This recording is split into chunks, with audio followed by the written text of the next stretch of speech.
Hello everyone, welcome to e student platform. तो last class तक हम लोगों ने क्वेश्चन नंबर 48 तक कंप्लीट किया था फॉर BHU 2016 क्वेश्चन पेपर। आज हम लोग स्टार्ट करेंगे फ्रॉम क्वेश्चन नंबर 49, जिसमें बताया गया the structure of two forms of N2F2 out of the following four structures are. ठीक है, यहाँ पर आपको N2F2 मॉलिक्यूल का कोई दो सही स्ट्रक्चर यहाँ पर आइडेंटिफाई करना है, और वो दो सही स्ट्रक्चर क्या है ये आपको बताना है। तो इनमें से आपको दो दो के पेयर्स में, मतलब यहाँ पर आपको एक एक पेयर में ऑप्शन मिल रहा है। तो N2F2 का यदि हम लोग स्ट्रक्चर अच्छे से देखेंगे तो वहाँ पर हम लोगों को क्या दिखेगा, एक नाइट्रोजन है, एक और नाइट्रोजन है, दोनों के बीच में हम लोग को एक डबल बॉन्ड दिखाना है, और यहाँ एक फ्लोरीन, इधर एक fluorine. But the problem is nitrogen के पास एक लोन पेयर भी होता है, और इस लोन पेयर के कारण इनमें रिपल्शन होता है, और नाइट्रोजन इस कंडीशन में sp2 हाइब्रिडाइज्ड एटम की तरफ एक्ट करता है। sp2 हाइब्रिडाइज्ड यानी कि उसका बॉन्ड एंगल हो जाएगा 120 डिग्री एंड वो हो जाएगा प्लेनर। ये sp2 हाइब्रिडाइजेशन का फीचर्स है। तो यहाँ पर हम लोग को क्या दिख रहा है, ये जो फोर्थ ऑप्शन है that is NF bonds are in different planes, यानी कि ये बोल रहे हैं ये जो N डबल बॉन्ड N है, यहाँ पर एक फ्लोरीन में be in wedge and other fluorine में be in dashed position, but this is completely wrong because ये sp2 hybridized है, so this should be planar. So first of all option D, this will be cancelled out. तो यहाँ से हम लोग को देखना है ये जो ऑप्शन डी है, दिस ऑप्शन नंबर 4, ये कैंसिल आउट हो जाएगा बिकॉज ऑप्शन डी नहीं रहेगा। नेक्स्ट ऑप्शन ए में क्या दिक्कत है, इसमें मैंने बताया था कि यहाँ पर एक लोन पेयर प्रेजेंट होता है नाइट्रोजन के ऊपर, जिसके कारण यहाँ पर रिपल्शन होगा between the lone pair and bond pair. ये हम लोगों ने पढ़ा है, lone pair repulsion greater than lone pair bond pair repulsion greater than bond pair repulsion. तो इस lone pair bond pair repulsion greater than bond pair repulsion के कारण यहाँ पर रिपल्शन होगा, जिसके कारण ये कुछ इस तरीके का एक स्ट्रक्चर फॉर्म होगा जो कि sp2 हाइब्रिडाइज्ड होगा। ये बॉन्ड एंगल 120 डिग्री के आसपास होगा। तो ये लीनियर स्ट्रक्चर तो नहीं होगा, लीनियर स्ट्रक्चर नहीं होगा, यानी option A also cancels out. तो फर्स्ट ऑप्शन कैंसिल आउट हो गया। सेकेंड ऑप्शन में भी ऑप्शन ए है, this is also cancelled out. तो हम लोग का जो सही आंसर होगा दैट इज ऑप्शन नंबर 3, यानी कि बी एंड सी। अब बी एंड सी कैसे पॉसिबल हो रहा है, बी को यदि हम लोग फॉर्म में देखेंगे so this is a kind of cis. यहाँ पर क्या है, नाइट्रोजन, डबल बॉन्ड नाइट्रोजन, इसके साथ एक फ्लोरीन है, इसके साथ एक फ्लोरीन है, यहाँ पर एक लोन पेयर है, इधर एक लोन पेयर है। सो ये वाला यदि आप देखेंगे तो, और sp2 का शेप ऑलमोस्ट कैसा होता है, like trigonal planar. In most of the cases this is trigonal planar. So यहाँ पर भी यदि हम लोग देखेंगे सो ये एक sp2 मॉलिक्यूल का एक एग्जांपल है, जहाँ पर नाइट्रोजन सेंट्रल एटम है। So this bond angle is 120 degree and एक दूसरा sp2 एटम वो है ये वाला। सो दिस इज, ये एक और sp2 स्ट्रक्चर है with this nitrogen atom as the central atom. So इसी तरीके से ये एक सिस फॉर्म हो जाएगा, and similarly we can get a trans form जिसमें ये नाइट्रोजन, डबल बॉन्ड नाइट्रोजन, इधर फ्लोरीन, यहाँ पर एक लोन पेयर है एंड यहाँ पर एक लोन पेयर है। इसमें क्या होगा, एक ये sp2 सेंटर हो जाएगा और एक ये एक sp2 स्ट्रक्चर टाइप हो जाएगा। सो एक सिस और एक ट्रांस के फॉर्म पर हम लोगों को दो स्ट्रक्चर्स मिलेंगे फॉर N2F2 बिकॉज ये दो स्ट्रक्चर्स में एग्जिस्ट करता है। सो C एंड P। सो इसका करेक्ट आंसर हो जाएगा ऑप्शन नंबर 3। नेक्स्ट क्वेश्चन देखते हैं, question number 50। On hydrolysis of CH3Li whole 4 it gives. So ये क्वेश्चन, मतलब ये आपको रिएक्शन पता होना चाहिए बिकॉज इसमें ऐसे सच कोई लॉजिक है नहीं, because CH3Li this reaction will lead to the formation of, 4 option है हम लोगों के पास। तो इसका रिएक्शन हम लोग लिखते हैं दैट इज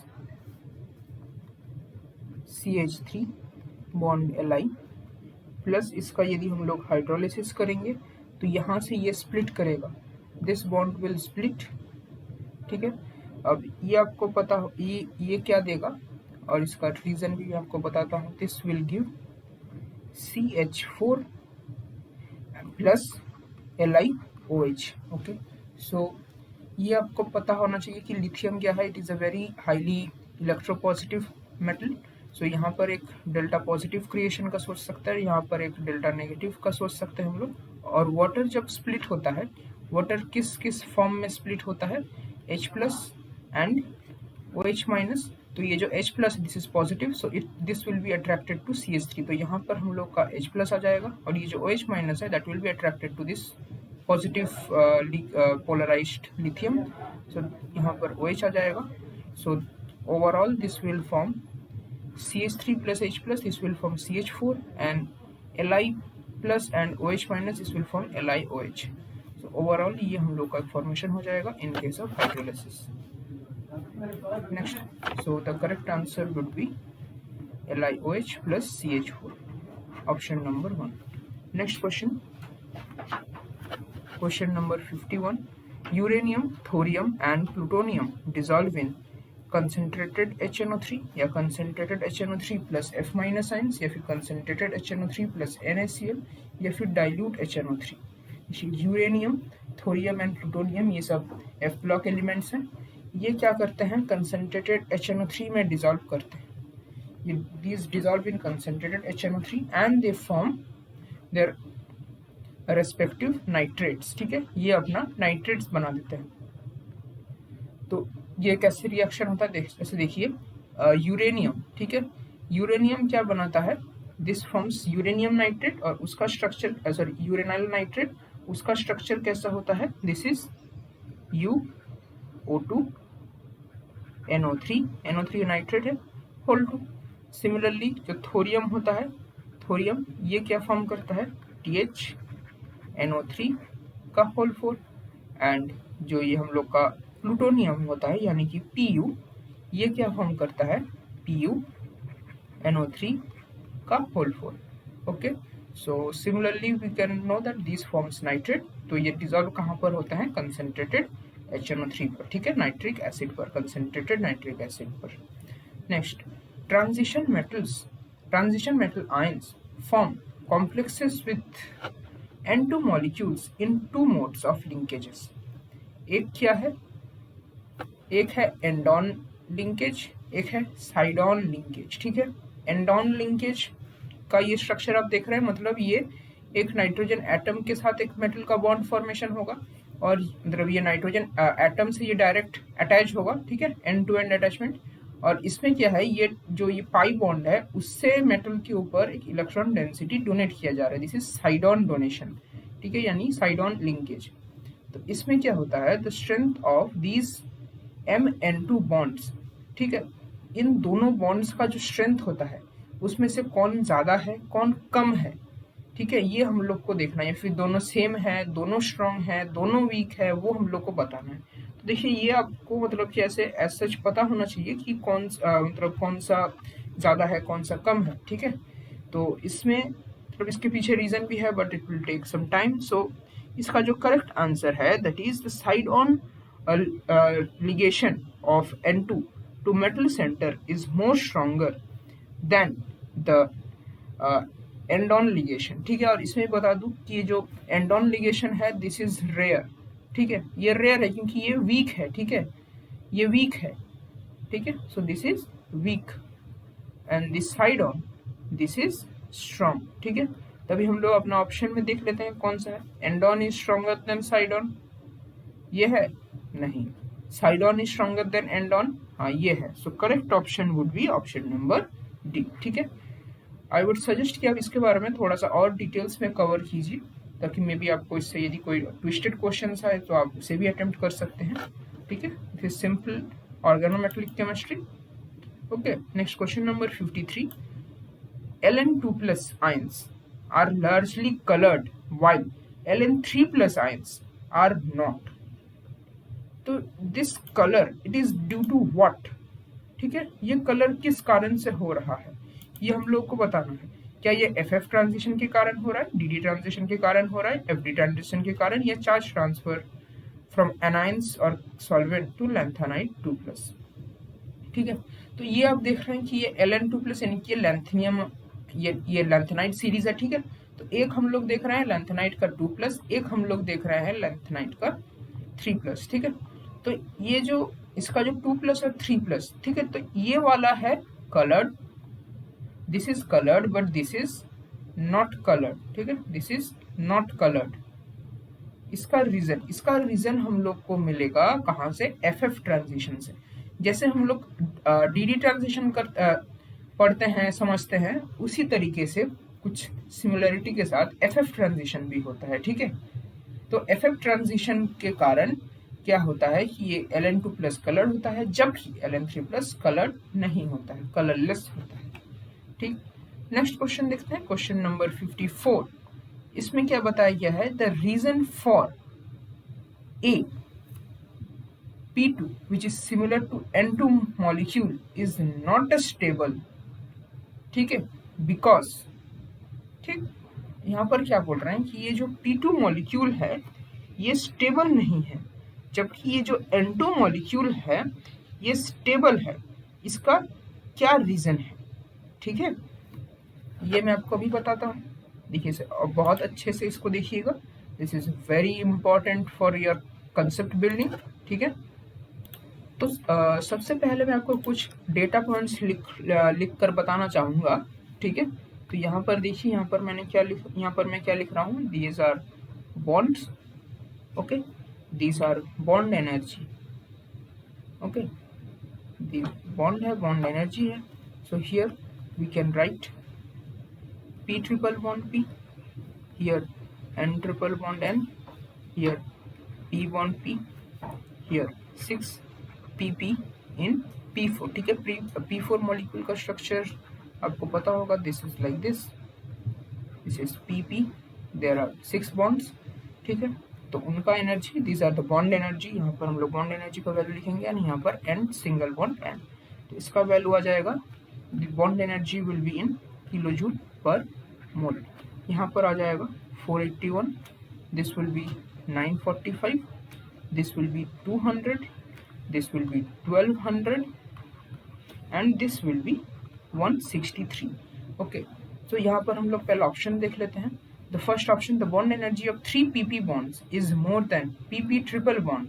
ठीक है, जो 3 PP बॉन्ड है उनका एनर्जी है 200। ठीक है, जो एक PP बॉन्ड का एनर्जी है 200, तो 3 PP बॉन्ड का एनर्जी हो जाएगा 600, विच इज मोर देन 481, जो कि PP ट्रिपल बॉन्ड का एनर्जी है। ठीक है, as oppose to N triple bond N bond energy which is more than 3NN bond energy. ठीक है, यानी कि ये जो NN सिंगल बॉन्ड एनर्जी है, इसका यदि आप बॉन्ड एनर्जी देखेंगे इट इज 163। यदि हम लोग इसे 200 भी अप्रॉक्स कर ले तो NN, यदि हम लोग इसमें 3 NN सिंगल बॉन्ड देखेंगे, so this would be almost 600 या 500 के approx. So but this is very less than NN triple bond energy which is 945। ठीक है, द सेकेंड रीजन, जो सेकेंड ऑप्शन है, that is lattice energy of PP is more then NN bond energy, so this is not correct. Lone pair of electrons in PP is kinetically more reactive than those present on N2, this is also not correct, and kinetically PP is more reactive than N2। पर इसका reason क्या है? इसका यही reason है because ये जो PP triple bond है, यहाँ पर क्या होता है कि इसका बॉन्ड एनर्जी कम है, मतलब दीज आर वीक बॉन्ड्स। ठीक है, जबकि ये जो PP सिंगल बॉन्ड है ये स्ट्रॉन्ग बॉन्ड है।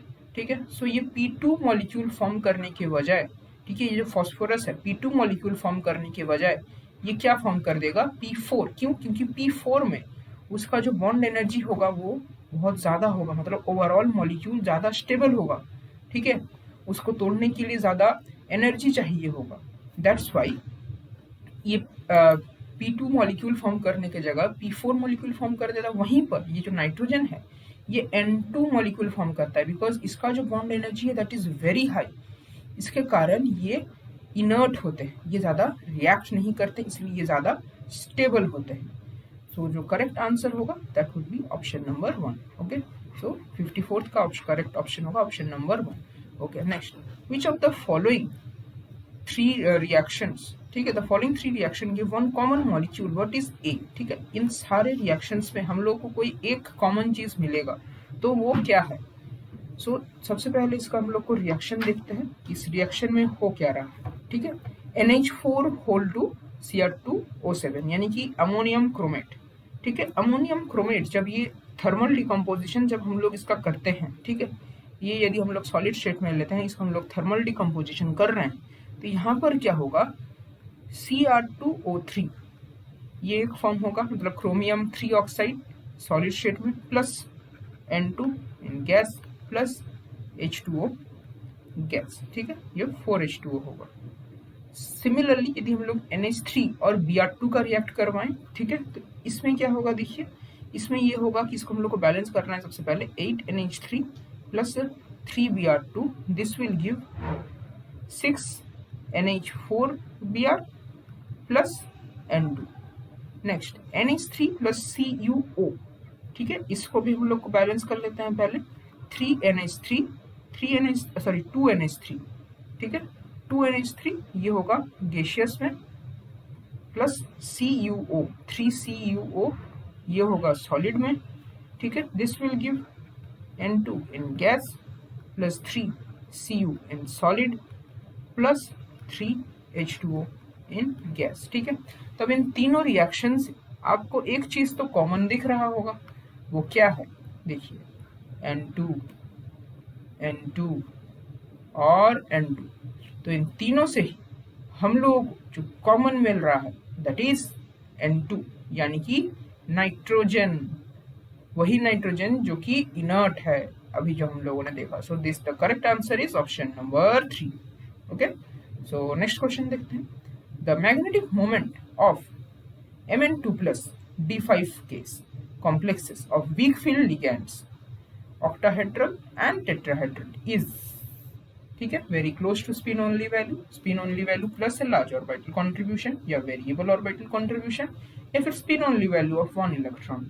ओके, सो इसमें देखिए आप अच्छे से D5, ठीक है, Mn2 प्लस यानी कि D5, इसका एक हम लोग का है ऑक्टाहेड्रल, एक हम लोग का है टेट्राहेड्रल, ठीक है। ऑक्टाहेड्रल में आपको पता है इसका स्प्लिटिंग कैसा होता है, ठीक है, ये हम लोग का आ जाता है T2G, ये हम लोग का आता है EG। टेट्राहेड्रल में स्प्लिटिंग कैसा होता है, नीचे हम लोग का रहता है E, ऊपर हम लोग का रहता है T2। अब 5 इलेक्ट्रॉन्स है, ठीक है, सो 1 2 3 4 5, इधर भी 1 2 3 4 5, ठीक है।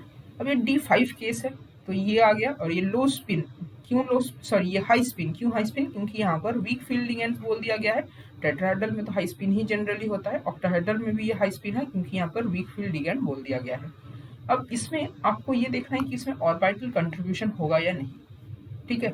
देखिए जो भी ये हम लोग का मैग्नेटिक मोमेंट म्यू आता है, म्यू टोटल मैग्नेटिक मोमेंट, ठीक है, जो भी ये म्यू टोटल आता है, this is equals to mu SO, SO मतलब spin only magnetic moment, plus mu orbital contribution में भी मैं इसको ओसी से लिख देता हूँ, ठीक है। तो यदि हम लोग का ये ऑर्बिटल कंट्रीब्यूशन हो जाएगा 0, तब ये जो म्यू टोटल है this would be equals to mu SO. पर ये कब होगा, ऑर्बिटल कंट्रीब्यूशन 0 कब होगा, उसका वन ऑफ द रीजन ये है, ठीक है, कि ये जो हम लोग का ये ऐसे स्प्लिटेड स्टेट बनेगा, ठीक है, उसमें डीजेनेरेसी नहीं प्रेजेंट होगा, ठीक है। अब डीजेनेरेसी इन शॉर्ट आपको बता देता हूँ। सपोज हम लोग के पास T2G ऑर्बिटल्स है, ठीक है, T2G ऑर्बिटल्स, ठीक है। देखिए अब सपोज हम लोग के पास एक इलेक्ट्रॉन है, तो वो एक इलेक्ट्रॉन या तो यहाँ प्रेजेंट हो सकता है, या तो यहाँ प्रेजेंट हो सकता है, या तो फिर यहाँ प्रेजेंट हो सकता है, ठीक है। यानी कि ये 3 पॉसिबिलिटीज है। यानी कि ये किस लिए हुआ, क्योंकि ये डीजेनरेट ऑर्बिटल्स यहाँ पर प्रेजेंट, डीजेनरेट ऑर्बिटल्स यानी कि ऑर्बिटल्स ऑफ सेम एनर्जी, क्योंकि वो प्रेजेंट है इसीलिए this would be equal to, मतलब इसमें डीजेनरेसी प्रेजेंट होगा इसलिए इसमें ऑर्बिटल कंट्रीब्यूशन प्रेजेंट होगा, ठीक है। अब सेकंड केस लेते हैं। सपोज हम लोग के पास एक और इलेक्ट्रॉन है, 2 इलेक्ट्रॉन है, तो मे बी इसमें क्या हो सकता है, ये यहाँ प्रेजेंट हो सकता है, सेकंड कंडीशन। थर्ड कंडीशन ये यहाँ प्रेजेंट हो सकता है, तो यहाँ पर भी 3 कंडीशन बन रहा है, तो यहाँ पर भी ऑर्बिटल कंट्रीब्यूशन पॉसिबल है। मगर यदि हम लोग ये कंप्लीटली फिलअप कर देंगे ठीक है, तो आपको क्या दिख रहा है कि ये तीनों ही सेम है यहाँ पे, यानी कि यहाँ पर कोई डीजेनरेसी का कंसेप्ट नहीं है। मतलब ऑर्बिटल्स तो डीजेनरेट है, मगर यहाँ पर डीजेनरेसी का कोई कंसेप्ट नहीं है इलेक्ट्रॉन्स के केस में, ठीक है, विद रेस्पेक्ट टू इलेक्ट्रॉन्स, ठीक है, एक ही इनका ओरिएंटेशन ऐसा ही पॉसिबल है। तो इसीलिए इस केस में ऑर्बिटल कंट्रीब्यूशन 0 हो जाएगा, जो कि हम लोग देख रहे हैं इनमें, क्योंकि ये हाफ फील्ड है, ठीक है, एग्जैक्टली हाफ फील्ड है, इसीलिए इनमें ऐसा कोई डीजेनरेसी प्रेजेंट नहीं है। दैट्स वाई इनका जो वैल्यू है, ठीक है, मैग्नेटिक मोमेंट का, that is very close to spin only value, ठीक है। अब ये क्यों नहीं होगा स्पिन ओनली वैल्यू ऑफ 1, इसमें 1 इलेक्ट्रॉन थोड़ी ना है, इसमें तो 5 इलेक्ट्रॉन है, ठीक है ना। 1 इलेक्ट्रॉन, यदि 1 इलेक्ट्रॉन यानी कि n का वैल्यू होता है 1, ठीक है। अब 5 इलेक्ट्रॉन हाई स्पिन है, यानी कि n का वैल्यू है 5, ठीक है। दोनों के केस में ही आपका म्यू का वैल्यू अलग अलग आएगा। Okay, so this is also done. Next question number 57, इसमें आपको बताना है कि ये जो A यहाँ पर फॉर्म हो रहा है, व्हाट इज दिस A, ठीक है। HNO3 plus P4O10 minus 10 degree C, ये कौन सा रिएक्शन देगा, ठीक है। तो ये देखिए, ये भी आपको ऐसे सच पता होना है, इसमें ऐसा एक्सप्लेनेशन का कुछ मतलब नहीं बनता है। तो इसमें मैं आपको लिख कर बता देता हूँ, आपको एक ऐसे याद रख सकते हैं, HNO3 प्लस P4O10, ठीक है, 4HNO3 प्लस P4O10, ठीक है। यहाँ पर देखिए 2N2O5। अच्छा, एक और जो बात है, ये आप इजीली कैसे कैलकुलेट कर सकते हैं, आप बैलेंस आउट कर सकते हैं, ठीक है। यहाँ पर आपको पहले से ही बैलेंस करके दिया हुआ है रिएक्शन, ठीक है। तो क्या देखना है आपको, देखिए 4 नाइट्रोजन है, ठीक, यहाँ पर भी 4 नाइट्रोजन है, ओवर, डन, ठीक है। अच्छा, यहाँ पर क्या है, 4 हाइड्रोजन है, और अभी तक हम लोग को एक भी हाइड्रोजन यहाँ पर नहीं मिला, ठीक है। तो हम लोग के पास क्या है, 4 हाइड्रोजन, ठीक है, नाइट्रोजन तो है नहीं। ऑक्सीजन कितने हैं, 12 ऑक्सीजन है, 4 × 3 12 ऑक्सीजन है, 12 में से 10 यूज अप हो गया है, ठीक है, 12 में से 10 यूज अप हो गया, यानी कि 2 ऑक्सीजन, और इसमें भी देखिए P4O10 में भी और 10 ऑक्सीजन है, तो ये कितना देगा आपको, टोटल 12 ऑक्सीजन, यहाँ पर हम लोग के पास है 12 ऑक्सीजन। अच्छा, फॉस्फोरस कितने हैं, 4 फॉस्फोरस है, 4 फॉस्फोरस, ठीक है। अब इसी को ही जस्ट आप यहाँ पर इंक्लूड करके देख सकते हैं। यहाँ पर देखिए फॉस्फोरस या तो 1 है या तो 2 है, ठीक है, मगर इसमें क्या है, हाइड्रोजन तो नहीं है, इसमें हाइड्रोजन तो नहीं है, तो ये ऑप्शन तो नहीं होगा। बाकी इन सब में हाइड्रोजन है, ठीक है। अब इन सब में एक एक फॉस्फोरस है, यानी कि ये जो हम लोग का कुछ बन रहा है, सपोज कि P4 O12 H4 ऐसा कुछ में भी बन रहा है, ठीक है। इसमें क्या है, एक हाइड्रोजन, यानी कि हम लोग इसे 4 से डिवाइड कर देते हैं, ठीक है। तो ये कुछ भी बने, देखिए ऐसे कैसे, मतलब ये बता रहा हूँ मैं आपको, ठीक है। तो यहाँ पर हम लोग 4 कॉमन ले लेंगे, तो यहाँ पर क्या बन रहा है, P1 O3 और H, ठीक है। इसी को और अच्छे से अब हम लोग को ऑर्गेनाइज करके लिखना है, जो कि हम लोग अच्छे से जानते हैं क्या होता है, HPO3, ठीक है। ये एक फॉस्फोरस का ऑक्सी एसिड है, ठीक है, इसका नाम आप कमेंट में बताइए, ठीक है। सो दिस इज 4HPO3, तो यहाँ पर क्या फॉर्म हो रहा है, HPO3 फॉर्म हो रहा है, ठीक है। तो यहाँ पर मैंने इसको कैसे सॉल्व किया, मुझे ये रिएक्शन नहीं आता था, ठीक है, यहाँ पर क्या फॉर्म होगा नहीं पता था, मैंने इसको सॉल्व किया है सारे टोटल नंबर ऑफ एटम्स को मैच करवा के, क्योंकि यहाँ पर हम लोगों को हेल्प क्या कर दिया है, ये बैलेंसिंग, ठीक है। तो BHU का क्वेश्चन बहुत ही लिमिटेड, मतलब बहुत ही इजी लेवल में होता है अधिकतर क्वेश्चंस, ठीक है। वहाँ पर आपको पहले से ही हेल्प प्रोवाइड कर दिया जाता है, ठीक है। तो इसका जो करेक्ट आंसर होगा that will B option number 3। So next question, question number 58, what is A in the following reaction, NaNO3 plus Na2O, NaNO3 plus Na2O, इसका रिएक्शन देखिए कैसा होगा, in presence of silver crucible 300 degree Celsius for 2 days, ठीक है, silver और crucible 300 degree Celsius for 2 days, ठीक है। तो इसका रिएक्शन देखिए NaNO3 प्लस Na2O, ये क्या आपका फॉर्म करेगा, दिस विल फॉर्म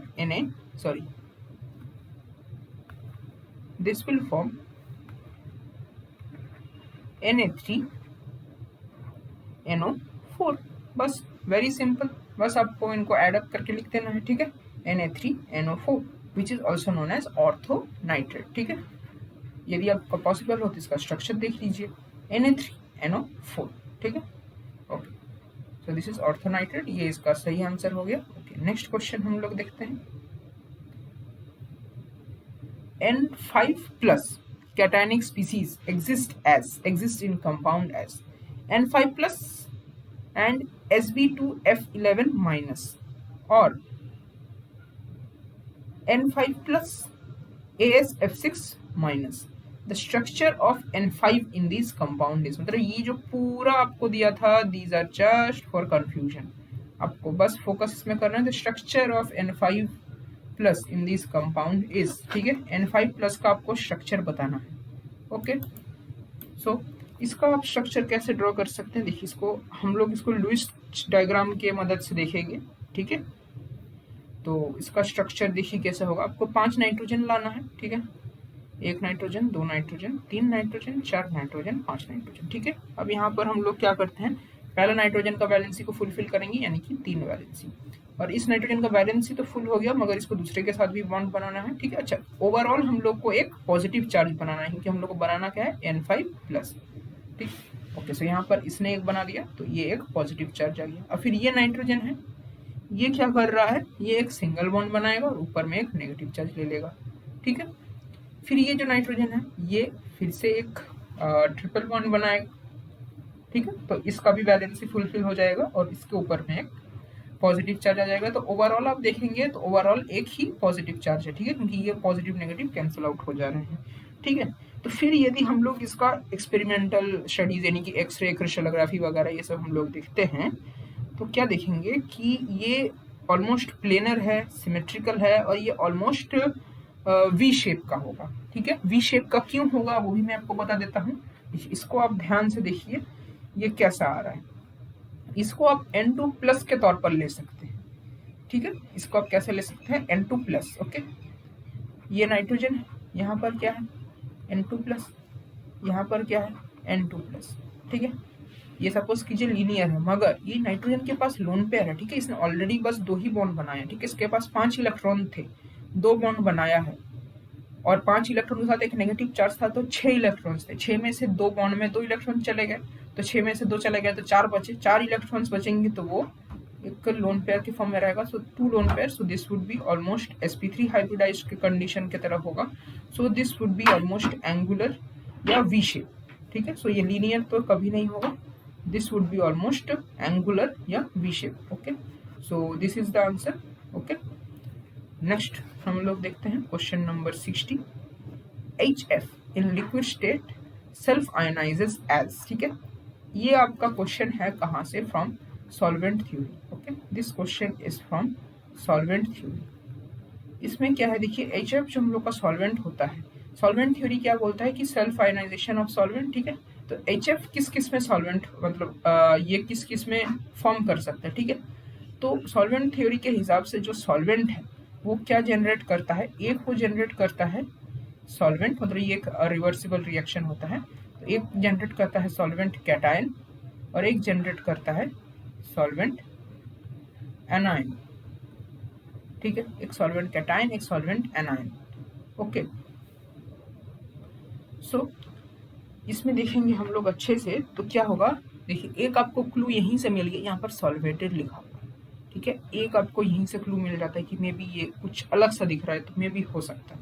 ठीक है, जस्ट गेस वर्क का ट्रिक ये है. सो इसमें क्या होता है, यूजुअली 3HF होता है. This will give H2F plus plus HF2 minus. ठीक है, तो देखिए इसको हम लोग कैसे निकालें. ये HF है, इसका सॉल्वेंट कैटायन बनाना है, मतलब इसमें एक आप H प्लस ऐड कर दीजिए, तो ये क्या बन जाएगा, H2F प्लस. इसका आपको एनाइन बनाना है. ठीक है, तो इसमें आप एक फ्लोरीन ऐड कर दीजिए, तो ये क्या बन जाएगा, HF2 माइनस. ठीक है, तो ऐसे करके कुछ हद तक है. ठीक है, तो ओवरऑल आपका ये रिएक्शन होगा. ठीक है, so the correct option is option number 3. ठीक है, ऑप्शन नंबर 3. ओके, तो क्योंकि ये वाला जो ऑप्शन है ना, ये भी बहुत टेम्पटिंग ऑप्शन है, बहुत टेम्पटिंग है, बहुत टेम्पटिंग है, बट ये नहीं है. ओके, ये वाला भी थोड़ा सा टेम्प्ट कर सकता है, बट ये भी नहीं है. Okay, so correct option is option number 3. Next, arrange the hydrides CH4 H2O GeH4 H2Se in order of increasing acid strength. Which one is correct order in the following given? So which one is correct order in the following given orders. ठीक है, हम लोग को क्या करना है, ये जो ऑक्साइड्स है इनका हम लोग को एसिडिटी निकालना है, ठीक है। तो एसिडिटी बेसिसिटी आप में से कई लोगों को पता होगा, पर मे भी इसका सही कंसेप्ट नहीं पता, ठीक है। तो आज हम लोग वो सीख रहे हैं, ठीक है। अच्छे से देखिए। तो सबसे पहले हम लोग देखते हैं कि जो एसिडिटी या बेसिसिटी है, या तो ये हम लोग कंसिडर कर सकते हैं अक्रॉस अ पीरियड या फिर डाउन द ग्रुप, ठीक है। इन दोनों डायरेक्शन से कर सकते हैं, ऐसा नहीं कि इनमें से किसी एक को ऐसा करके कंपेयर कर दिया, नहीं, ठीक है। यहाँ पर हम लोग को क्या दिख रहा है, एक है कार्बन, एक है ऑक्सीजन, एक है जर्मेनियम, एक है सेलेनियम, ठीक है। तो ये आपका पीरियोडिक टेबल से एक आइडिया होगा कि ये कार्बन, कार्बन के बाद ऑक्सीजन, ठीक है, नाइट्रोजन वगैरह को छोड़िए। तो जो हम लोग को यहाँ पर दिया हुआ है, कार्बन के नीचे आएगा जर्मेनियम और ऑक्सीजन के नीचे आएगा सेलेनियम, ठीक है। तो कंपेयर हम लोग को यदि करना हो तो कार्बन ऑक्सीजन के बीच में कर सकते हैं, कार्बन जर्मेनियम के बीच में कर सकते हैं, ऑक्सीजन सेलेनियम के बीच में कर सकते हैं, जर्मेनियम सेलेनियम के बीच में कर सकते हैं। इनके बीच का कंपैरिजन पॉसिबल नहीं है, ठीक है। तो एज सच उतना इजी नहीं होता ट्रेंड्स को फॉलो करना, पॉसिबल तो है मतलब एज सच इजी नहीं होता ये सब, ठीक है। तो हम लोग सबसे पहले कंपेयर करते हैं CH4 और H2, ठीक है। CH4 देखिए, जब भी हम लोग को कोई एसिड दिया रहता है, मे बी हम लोग को दिया है कौन सा, Ha, ठीक है। तो एसिड का एसिडिटी निकालने के लिए हम लोग क्या चेक करते हैं, उसका हम लोग कॉन्जुगेट बेस निकालते हैं, मतलब उसमें से हम लोग एक H+ को हटा देते हैं, यहाँ पर A- बनता है, ठीक है। तो ये हो गया हम लोग का एसिड, ये हो गया हम लोग का उसका कॉन्जुगेट बेस। तो जितना ज़्यादा ये कॉन्जुगेट बेस स्टेबल होगा, जितना ज़्यादा ये स्टेबल होगा, हम लोगों का एसिडिटी उतना ही ज़्यादा होगा, ठीक है। तो ये अब हम लोग देखते हैं, हम लोग के पास क्या है, CH4, ठीक है, CH4, इसमें से एक हाइड्रोजन हटा देंगे तो ये क्या बनेगा, CH3-, और क्या है, H2O, इसमें से एक हाइड्रोजन हटा देंगे तो क्या बनेगा, OH-, ठीक है। CH4 में क्या है, कार्बन के ऊपर नेगेटिव चार्ज है, OH- में क्या है, ऑक्सीजन के ऊपर नेगेटिव चार्ज है। अब ये आपको पता है ऑक्सीजन क्या है, मोर इलेक्ट्रोनेगेटिव, ठीक है, यानी कि इसके ऊपर जो ये नेगेटिव चार्ज है दैट इज मोर स्टेबल, और क्योंकि OH- मोर स्टेबल हुआ यानी कि दिस इज मोर एसिडिक, ठीक है, मोर एसिडिक देन CH4, ओके। यानी कि हम लोग को अभी क्या मिला है, जो ये H2O है that is more acidic than CH4, okay. So एक तो हम लोग का यहाँ से हो जाएगा, ठीक है। तो ये दिखते हैं H2O more than CH4, H2O more than CH4, हाँ हो सकता है, H2O मोर देन CH4, हाँ हो सकता है, H2O more than CH4, all options are possible. Next, selenium, oxygen and selenium, H2O, यानी कि H2O, this is water, and HSEH, this is selenium, H2SE। तो इसमें क्या होता है, यदि हम लोग इसमें से स्प्लिट करें, हाइड्रोजन को रिमूव करेंगे, सो this will form OH-, and यहाँ पर क्या फॉर्म होगा, SEH-। तो यहाँ पर दो रीजन्स हैं। फर्स्ट, ये SEH बॉन्ड लेंथ, ये जो हाइड्रोजन बॉन्ड लेंथ है, this is very much higher than OH bond length, ठीक है, जिसके कारण से ये वाला bond this would be very weak और ये जल्दी से स्प्लिट कर जाएगा, जबकि OH बॉन्ड उतना अच्छे से स्प्लिट नहीं कर पाएगा। सेकेंड रीजन है, जो ये नेगेटिव चार्ज है सेलेनियम के ऊपर, that is more stable than negative charge on oxygen atom. Reason क्या है, सेलेनियम का लार्जर साइज। सो दो रीजन के कारण जो ये सेलेनियम H2Se है, selenium hydride, this is more acidic then H2O। सो एक और हम लोग को क्या पता चल रहा है, H2Se is more then H2O।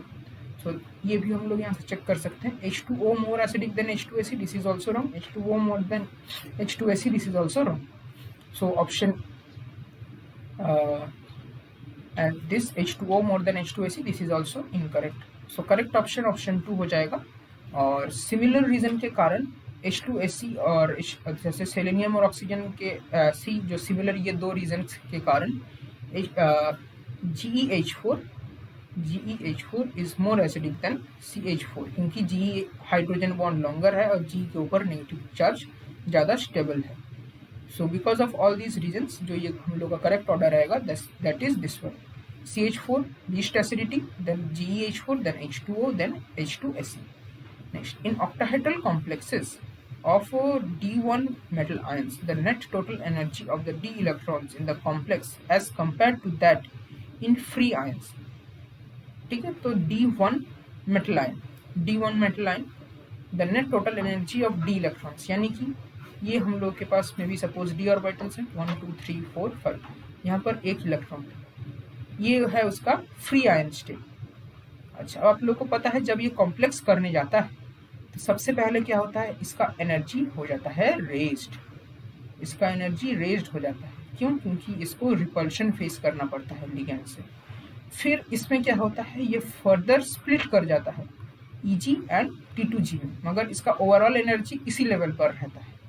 तो यहाँ पर क्या पूछा है कि ये जो फ्री आयन है और ये जो कॉम्प्लेक्स फॉर्म किया हुआ है, इन दोनों के बीच का एनर्जी का रिलेशन क्या होता है। जो कॉम्प्लेक्स का है उसका energy increases with respect to unbounded state यानी कि फ्री आयन, या फिर it varies with nature of ligand, कभी कम कभी ज्यादा, या फिर it remains the same as free ion, या फिर it increases with respect to a state when the metal bond energy is considered with no electronic effects of the ligand। इतना complicated में भी हम लोग को नहीं जाना है, सिंपल है। मैंने आपको ये सिंपल डायग्राम बताया है, ये आप सभी को पता होगा। तो इसमें क्या होता है, फ्री आयन के कंपैरिजन में कॉम्प्लेक्स का एनर्जी ज्यादा होता है। So the energy of complex increases with respect to unbounded state या फिर free ion state. Next question, according to MO theory, the bond order of diatomic molecule B A, which is not according to valence bond theory। Okay, valence bond theory BBT के according हम लोग का जो bond order हो सकता है, bond order यानी कि दो एटम्स के बीच का जो बॉन्ड है वो या तो सपोज मतलब 1 हो सकता है, 2 हो सकता है, 3 4, मतलब single bond, double bond, triple bond, यानी कि ये सब इंटीजर वैल्यूज है, ये सब इंटीजर वैल्यूज है। मगर जो MOT थ्योरी है, molecular orbital theory, MO theory, तो उसके अकॉर्डिंग बॉन्ड ऑर्डर जो है that can be equals to 0.5 1 1.5 2 like that and so on. ऐसे फ्रैक्शन, मतलब इसमें क्या है, इंटीजर्स भी है, इसमें इंटीजर्स भी है एंड फ्रैक्शंस भी पॉसिबल है। सो फ्रैक्शंस यानी कि फ्रैक्शनल बॉन्ड ऑर्डर का एग्जांपल, सपोज मैं 0.5 का आपको एक एग्जांपल देता हूँ। हम सभी लोगों को पता है H2 मॉलिक्यूल, H2 यानी कि हाइड्रोजन मॉलिक्यूल, इसमें 2 हाइड्रोजन होते हैं, ठीक है, HH। अब इनके बीच में सपोज ये 1s का है, ठीक, तो ये सिग्मा 1s बन रहा है, ठीक है, ये है सिग्मा 1s, ये है सिग्मा स्टार 1s, ठीक है। तो दो इसके पास एक इलेक्ट्रॉन, इसके पास एक इलेक्ट्रॉन, H2 मॉलिक्यूल बन रहा है, टोटल 2 इलेक्ट्रॉन है, ये हो गया H2 मॉलिक्यूल, ठीक है। अब सिमिलरली यदि हम लोग को H2 प्लस देखना है, यानी कि अब किसी एक के पास तो एक इलेक्ट्रॉन नहीं रहेगा, तो ओवरऑल भी एक ही इलेक्ट्रॉन होगा, ठीक है, ऐसा रहेगा कुछ। ओके, सो अब यदि देखिए कि H2 मॉलिक्यूल है, H2 मॉलिक्यूल का यदि हम लोग बॉन्ड ऑर्डर देखेंगे, बॉन्ड ऑर्डर का फॉर्मूला क्या था, this is number of electrons in bonding orbitals minus number of electrons in anti bonding orbitals divided by 2, यानी कि 2 - 0/2 that is equals to 2/2 that is 1। ये था फॉर H2 मॉलिक्यूल। मगर यदि H2 प्लस मॉलिक्यूल होता है तब इसमें क्या होगा, ये जो बॉन्ड ऑर्डर है that would be equals to, ठीक है, इसमें देखिए क्या होता है, 2 इलेक्ट्रॉन्स इसमें से नहीं रहेंगे, ओके, सो मतलब सॉरी एक इलेक्ट्रॉन नहीं रहेगा। सो ओवरऑल क्या होगा, जो बॉन्डिंग में हम लोग के पास एक ही इलेक्ट्रॉन रहेगा, एंटी बॉन्डिंग में 0, ठीक है। So this would be equals to 1/2, यानी कि ये हो जाएगा 0.5। तो 0.5 बॉन्ड ऑर्डर का है, यानी कि ये फ्रैक्शनल है। सिमिलरली H2 माइनस का भी आप यदि देखेंगे तो उसमें बॉन्ड ऑर्डर कैसा होगा, H2 माइनस यानी कि इस एक हाइड्रोजन के पास, दोनों के पास एक एक है, इसी एक के पास 2 भी आ जाएगा माइनस चार्ज के कारण। तो यहाँ पर ओवरऑल हम लोगों के पास 3 इलेक्ट्रॉन्स दिखेंगे, जिसमें से 2 होंगे बॉन्डिंग में, एक होगा एंटी बॉन्डिंग में, divide by 2, this is equals to 1/2, this is equals to 0.5। तो ये सब है 0.5 बॉन्ड ऑर्डर के एग्जाम्पल। मगर VVT के हिसाब से, वैलेंस बॉन्ड थ्योरी के हिसाब से फ्रैक्शनल बॉन्ड ऑर्डर पॉसिबल नहीं है। सो ए क्या है, fractional, okay, A is fractional. Next question देखते हैं, Lewis acidity of silicon silicon tetrahalides decreases in the order, ठीक है। तो SiX4 इसका लुईस एसिडिक कैरेक्टर, ठीक है, लुईस एसिडिक कैरेक्टर यानी कि टेंडेंसी टू एक्सेप्ट इलेक्ट्रॉन्स, ठीक है। यहाँ पर कोई एक इलेक्ट्रॉन डोनर है उससे ये इलेक्ट्रॉन पेयर को एक्सेप्ट कर सकता है। यानी कि इससे हम लोग को क्या पता चल रहा है, ये जो सिलिकॉन है इसके ऊपर एक डेल्टा पॉजिटिव चार्ज होना चाहिए, वो जितना ज्यादा होगा उतना ये अच्छा लुईस एसिड होगा, ठीक है। और ये कैसे ज्यादा होगा, जब भी ये जो सिलिकॉन एक्स बॉन्ड है ये ज्यादा पोलर होगा, इसमें जो पोलरिटी है वो ज्यादा होगा, यानी कि इसमें नेगेटिव और इसमें डेल्टा पॉजिटिव, ठीक है। और ये कब ज्यादा होगा, जबकि इस एटम का इलेक्ट्रोनेगेटिविटी ज्यादा होगा, और वो उसका ऑर्डर क्या है, F more than Cl more than Br more than I। ये ऑर्डर तो हर किसी को पता है, यानी यदि फ्लोरीन होगा तो वो ज्यादा डेल्टा पॉजिटिव क्रिएट कर पाएगा, और 4 फ्लोरीन है बहुत ज्यादा डेल्टा पॉजिटिव क्रिएट कर पाएगा, then it can easily accept electron pair और ये लुईस एसिड की तरह एक्ट करेगा। यानी कि जो हम लोग का करेक्ट ऑर्डर होगा that is fluorine, chlorine, bromine, iodine, यही वाला ऑर्डर। तो correct answer would be option number 3। Okay, correct answer क्या हो जाएगा, option number 3। Okay, so next question अब हम लोग देखते हैं। Arrange the following single bond energy of the following fluorides as increasing order, ठीक है। Nitrogen fluorine, phosphorus fluorine, arsenic fluorine और Sp फ्लोरीन, ठीक है, एंटीमनी। देखिए यहाँ पर मैं आपको 2 डेटा लिख देता हूँ, थोड़ा सा आपको मतलब कॉन्फिडेंट रहेगा अपने आंसर के ऊपर। ये है हम लोग के पास बॉन्ड्स, यहाँ पर है हम लोग के पास bond energy in the order of kilojoule per mole. Okay, so bonds क्या है, phosphorus fluorine, arsenic fluorine, antimony fluorine और नाइट्रोजन फ्लोरीन। इनका एनर्जी क्या है करस्पॉन्डिंग, 490, 484, 440, 283, ठीक है, 440, दिस इज 440, 440। ओके, सो इसके अकॉर्डिंग आपको क्या पता चल रहा है कि जो हाईएस्ट एनर्जी है that is a phosphorus fluorine, इसका मैक्सिमम एनर्जी है दिस। सो करेक्ट आंसर हो जाएगा वो है दिस, ठीक है। इन सब में किसी में भी फॉस्फोरस वाले को कंसिडर नहीं किया गया है। सो इसका मैक्सिमम बॉन्ड एनर्जी होगा, then arsenic, then antimony, then nitrogen. Okay, so इसमें से थोड़ा सा आपको ये पता होना चाहिए पहले से ही, तभी आप में भी इसे अप्रोच कर पाए। Okay okay, so next question हम लोग देखते हैं। Oxidising and reducing agent in the following redox reactions respectively are 2HCuCl, ये देता है Cu प्लस Cu2 प्लस, ठीक है। अब इसमें से हम लोग बता रहे हैं कि इसमें से ऑक्सीडाइजिंग एंड रिड्यूसिंग एजेंट्स, ठीक है, ऑक्सीडाइजिंग एंड रिड्यूसिंग एजेंट क्या है। अच्छा, अब हम लोग इसे देखते हैं अच्छे से, ठीक है। तो ये हम लोग के पास 3 रिएक्शंस A, B, C, और इनके बीच में फिर हम लोग को ये ऑप्शंस दिए गए हैं। इनमें बताना है कि रिड्यूसिंग एजेंट, ऑक्सीडाइजिंग एजेंट हर केस में, ठीक है। तो यहाँ पर देखिए CaCO3, ठीक है, यानी कि ये थर्ड केस बोल रहा हूँ, ठीक है, CaCO3। इस केस में क्या है देखिए अच्छे से इसे।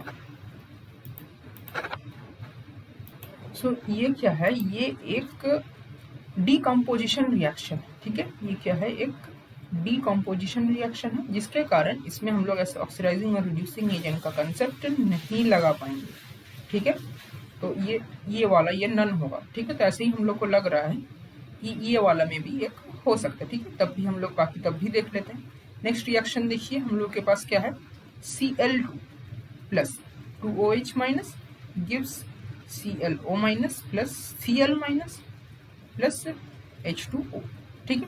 तो ये क्या है, एक डिसप्रपोर्शनेशन रिएक्शन। आप यदि अच्छे से देखेंगे, यहाँ पर क्लोरीन का ऑक्सीडेशन स्टेट है 0, यहाँ पर है -1, यहाँ पर आप देखेंगे तो ये है +1। +1 कैसे, इसको हम लोग x मान लेते हैं, x प्लस ऑक्सीजन का -2 is equals to -1, x equals to +1, ठीक है। तो क्या हो रहा है, 0 एक बार +1 में जा रहा है, एक बार -1 में जा रहा है। जब ये +1 में जा रहा है यानी कि ये ऑक्सीडाइज हो रहा है, जब ये -1 में जा रहा है यानी कि ये रिड्यूस हो रहा है। इसमें ऑक्सीडाइजिंग एजेंट और रिड्यूसिंग एजेंट दोनों ही क्या है, क्लोरीन है, वो भी 0 ऑक्सीडेशन स्टेट में। तो ये भी हम लोग का सेटिस्फाई हो जा रहा है। ओके, नेक्स्ट देखते हैं हम लोग जो फर्स्ट रिएक्शन है 2H, ठीक है, CuCl, ठीक है, 2HCuCl। इसमें देखिए यदि आप इसका ऑक्सीडेशन स्टेट देखेंगे तो इसमें आपको क्या दिखेगा, हाँ, इसमें हम लोग को ये बताना है कि ऑक्सीडाइजिंग एजेंट और रिड्यूसिंग एजेंट क्या है।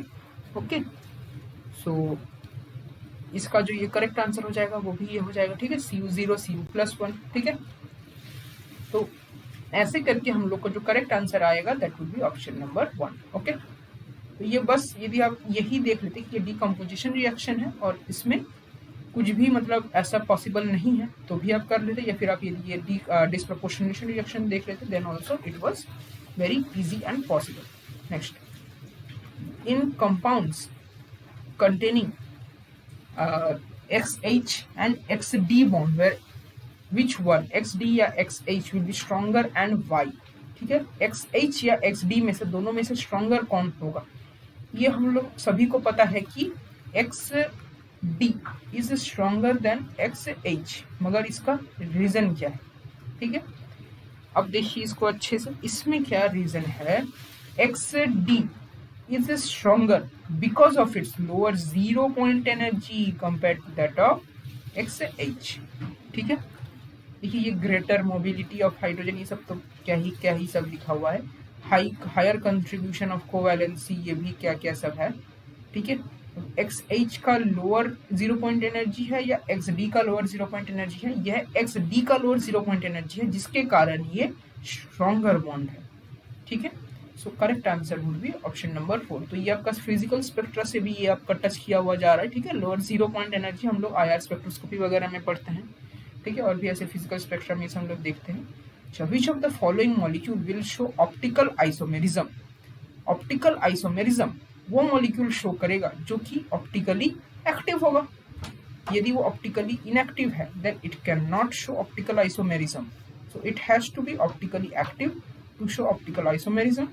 तो ये क्या होगा, ऑप्टिकली एक्टिव। सो जो पहला हम लोग को मॉलिक्यूल दिया है COEN3+। सो इसका स्ट्रक्चर यदि हम लोग देखते हैं, CO ये एक ऑक्टाहेड्रल है। सो ऑक्टाहेड्रल हम लोग पहले एक स्ट्रक्चर ड्रॉ कर लेते हैं। EN है यानी कि इसमें ये नाइट्रोजन है और यहाँ पर ये इथिलीन डायमीन है। सो एक ये यहाँ पर भी नाइट्रोजन से कनेक्टेड होगा और एक ये यहाँ पर भी नाइट्रोजन से कनेक्टेड होगा। अब ये मॉलिक्यूल आपको इसमें कोई ना तो POS दिख रहा है ना तो COS दिख रहा है, so this is optically active, ठीक है। तो ये दिस मॉलिक्यूल इज ऑप्टिकली, सो इसका हम लोग एक मिरर इमेज पा सकते हैं। वो कैसे, यदि हम लोग इसका मिरर इमेज देखेंगे so that would be like, ये भी एक ऑक्टाहेड्रल होगा एंड ऑक्टाहेड्रल में क्या होगा इसका मिरर इमेज, इधर nitrogen, this will be connected, इधर nitrogen, this will be connected, and इधर nitrogen, this will be connected. So ये ऐसे दो स्ट्रक्चर्स में एग्जिस्ट कर सकता है। So this is optically active and this will show optical isomerism. These are the optical isomers. Next, tetrahedral का कोई भी हम लोग कंसिडर कर ले वो कभी भी ऑप्टिकल आइसोमर शो नहीं कर पाएगा because relative positions always similar रहते हैं। नेक्स्ट, COEN Cl3Br, इसमें भी यदि हम लोग ड्रॉ करते हैं COEN लाइक CO एक EN है एंड Cl3Br, ओके। सो भी हम लोग ऐसे ड्रॉ कर सकते हैं, this is Cl, this is Cl, this is again Cl, this is Br। सो यहाँ से हम लोग एक ऐसा एक प्लेन पास कर सकते हैं, एक POS जो कि इसको कट कर देगा और ऊपर वाले भी ये सिमिलर ही है। सो इसमें POS प्रेजेंट है यानी कि this is optically inactive. Next, cis COEN2Cl2 octahedral trans, तो ये ट्रांस है, ऑक्टाहेड्रल है यानी कि इसका स्ट्रक्चर कुछ ऐसा होगा, ये CO है, ये EN2 है, ठीक है, ये EN2 है, ठीक है। और यहाँ पर हम लोग को क्या बताया गया है, Cl, ठीक है। इसका सिस को वाले को छोड़ दीजिए, दिस इज ट्रांस। यदि ये ट्रांस होगा तो भी हम लोग यहाँ से इजीली एक ऐसा POS कट कर सकते हैं, ठीक है। सो ये सब, तो यहाँ पर भी एक POS होगा, this is also optically active, तो ये भी शो नहीं करेगा, ये भी नहीं करेगा, ये भी नहीं करेगा। So the correct answer would be option number 1, okay. Next, question number 69, what happens when in the absence of air B2H6 is heated to 100 degree Celsius. In the absence of air, ठीक है, air के absence में यदि हम लोग इसे heat करते हैं तो वहाँ पर थर्मल डिकम्पोजिशन होगा, ठीक है, अबव 373 केल्विन यानी कि 100 डिग्रीज। और इस पे हम लोग को क्या मिलेगा, हायर हाइड्राइड्स मिलेगा। B2H6 ये बोरोन का एक हाइड्राइड है जो कि लोअर हाइड्राइड है। इसको यदि हम लोग ऐसे हीट करते हैं थर्मल डिकम्पोजिशन, ठीक है, मोर देन 373 केल्विन में या 100 डिग्री सेल्सियस में, तो यहाँ पर हम लोग को हायर हाइड्राइड्स मिलेंगे लाइक B4H10 और B5H9 एंड समथिंग सिमिलर। सो इसमें भी आपको इसे पता होना चाहिए because these are fact based. So next, so इसका करेक्ट आंसर क्या हो जाएगा, दिस फॉर्म्स B10H14, मतलब ये हायर हाइड्रेट्स, या this will form higher hydrides B10H14। Next question number 70, which of the following MO diagrams of HF2 minus is correct, ठीक है। So as such आपको देखकर लगेगा मे बी HF2, इसका हम लोग को स्ट्रक्चर नहीं पता या इसे हम लोग कैसे सॉल्व करें, इसका मोड डायग्राम वगैरह, but it is very simple. यदि आप इसको थोड़ा और अच्छे से देखेंगे तो आप यहाँ पर आपको एक चीज़ क्या दिखेगा, ये जो है यहाँ पर ये फर्स्ट डायग्राम जो है, सॉरी ये जो इसका जो थर्ड डायग्राम है, this would be the correct, ठीक है। सो ये आ जाएगा इसका question number 70। Next question number 71, which product one forms by absorbing nitrous acid fumes in Na2CO3 aqueous solution, ठीक है। Na2CO3 के साथ यदि हम लोग नाइट्रस एसिड ऐड कर दें तो इसमें प्रोडक्ट कौन सा फॉर्म होगा, ठीक है।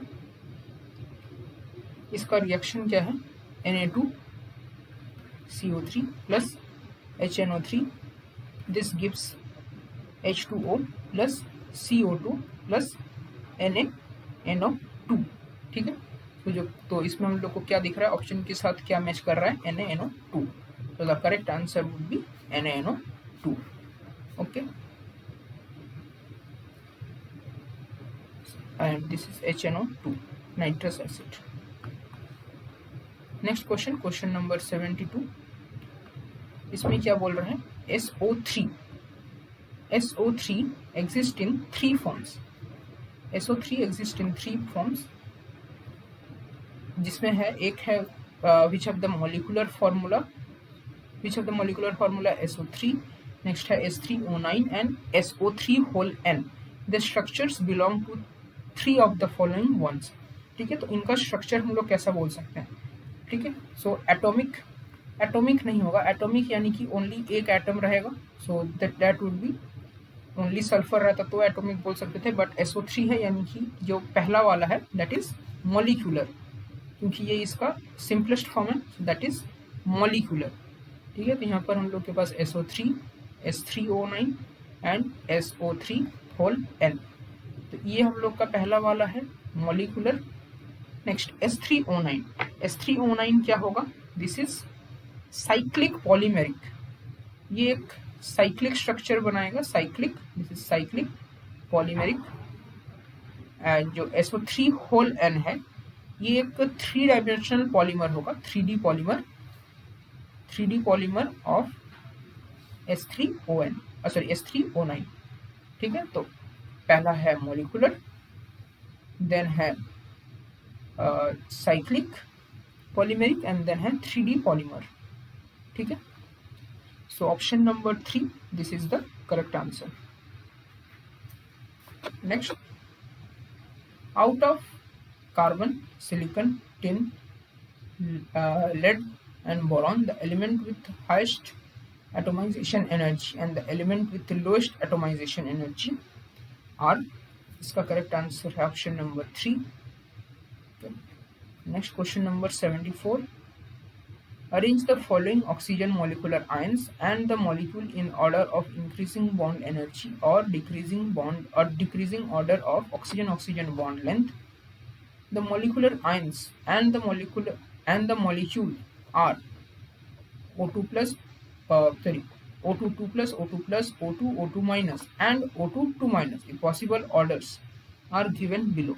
तो यहाँ पर हम लोग को किसका ऑर्डर बताना है, यहाँ पर हम लोग बताना है order of bond energy, increasing order of bond energy, okay. अब एक बात आपको पता होगा कि bond energy this is directly proportional to bond order, यानी जिसका बॉन्ड ऑर्डर ज़्यादा उसका बॉन्ड एनर्जी भी ज़्यादा होगा। तो यहाँ पर हम लोग को हर एक का बॉन्ड ऑर्डर तो हम लोग इजीली कैलकुलेट कर सकते हैं, उसके बेसिस पर हम लोग बता सकते हैं। ठीक है, तो यहाँ पर हम लोग के पास कौन कौन से हैं स्पीसीज, पहले हैं O2 2+, नेक्स्ट है O2+, नेक्स्ट है O2, नेक्स्ट है O2-, नेक्स्ट है O2 2-। ठीक है, O2 का हम लोग को बॉन्ड ऑर्डर पता है, that is 2। O2+, this would B 2.5, O2-, sorry O2 2+, this would B 3। O2 2+, ये नाइट्रोजन N2 एटम के N2 मॉलिक्यूल का सिमिलर होगा। O2-, इसका बॉन्ड ऑर्डर हो जाएगा 1.5, O2 2-, इसका बॉन्ड ऑर्डर हो जाएगा 1। Okay, so similarly we can find out कि जिसका बॉन्ड ऑर्डर ज़्यादा यानी कि O2 2+ का बॉन्ड ऑर्डर ज़्यादा यानी कि इसका बॉन्ड एनर्जी भी मैक्सिमम होगा। सो इसका जो करेक्ट आंसर होगा that is O2 2+, more than O2+, more than O2, more than O2-, more than O2 2-। So correct option हो जाएगा option number 2, second option. Question number 75, what is A in the following equation. ठीक है, ये हम लोग को reaction बताया गया है, इनऑर्गेनिक रिएक्शन है Ti3N4 Ti3N4 plus H2O gives A plus TiO2। तो इसमें हम लोग को ये बताना है कि ये A क्या होगा। ओके, सो इसका यदि हम लोग रिएक्शन देखते हैं, सो इसमें फॉर्म क्या होगा, NH3, अमोनिया का फॉर्म होगा NH3। सो इसका करेक्ट आंसर है option number 2, NH3। So till question number 5 it is done. तो आज के लिए बस इतना ही, फिर नेक्स्ट टाइम इसका आगे कंटिन्यू करेंगे। तब तक के लिए गुड बाय।